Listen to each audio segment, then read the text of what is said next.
एक हॉस्पिटल को दिखाते हुए मूवी स्टार्ट होती है, जहाँ पर हम एक डॉक्टर और एक नर्स को देखते हैं। उस नर्स का नाम ऐना होता है और डॉक्टर उसे एक ऐसे पेशेंट के बारे में पूछ रहा होता है जिसके हाथ पर किसी ने बाइट किया है। तो यह ऐना उस पेशेंट का पता करने के लिए रिसेप्शन पर जाती है, जहाँ पर उसे पता चलता है कि वो पेशेंट अब आईसीयू में भर्ती है। तभी इस बात से ऐना बहुत चौंक जाती है, क्योंकि उसे लगता है कि कोई किसी के काटने से आईसीयू में कैसे भर्ती हो सकता है।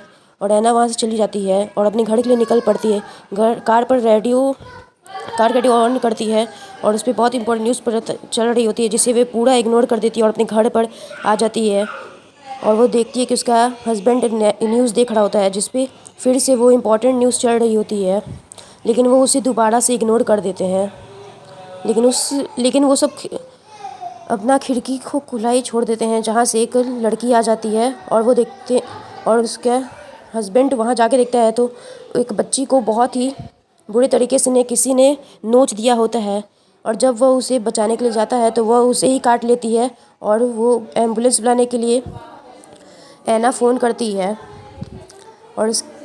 और वो लड़की अब उसके पति के मांस को हटा देती है वहाँ से काट कर, और ऐना जल्दी से दरवाजे को बंद कर लेती है उस बच्चे से बचने के लिए। और ऐना फ़ोन करने जा ही रही होती है, लेकिन सभी लाइनें पूरी तरीके से बिज़ी रहती हैं और उसके पति का खून रुक ही नहीं रहा होता है। वह खून बह ही जा रहा होता है और उसके कारण मौत हो जाती है।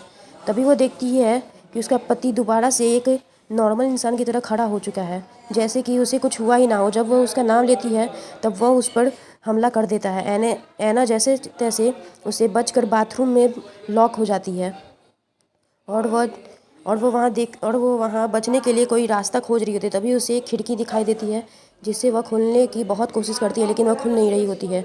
फिर अचानक से बाहर की आवाज़ बिल्कुल ही शांत हो जाती है। तभी वह अपने हस्बैंड का नाम लेती है और बस यही उसकी पूरी गलती थी।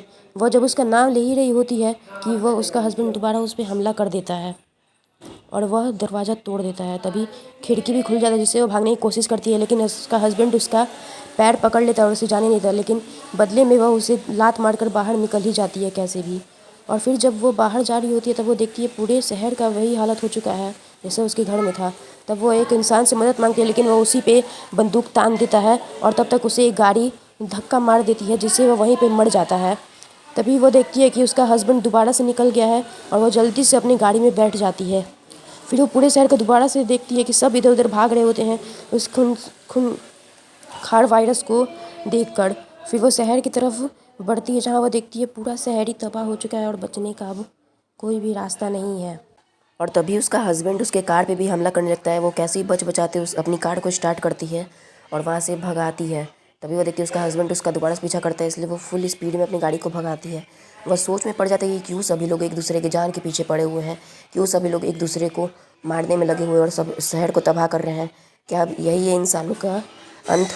क्यों सभी लोग एक दूसरे की मदद नहीं कर रहे हैं? तभी एक आदमी उसके पास आके गाड़ी को छीनने लगता है, लेकिन वो अपनी गाड़ी को स्टार्ट करती है और वहाँ से भगा लेती है। उसका बैलेंस बिगड़ता है और वो जाकर अपनी गाड़ी को किसी पेड़ में ठोक देती है। गाइस, सब्सक्राइब करिए अगर आपको पार्ट 2 भी चाहिए इस वीडियो।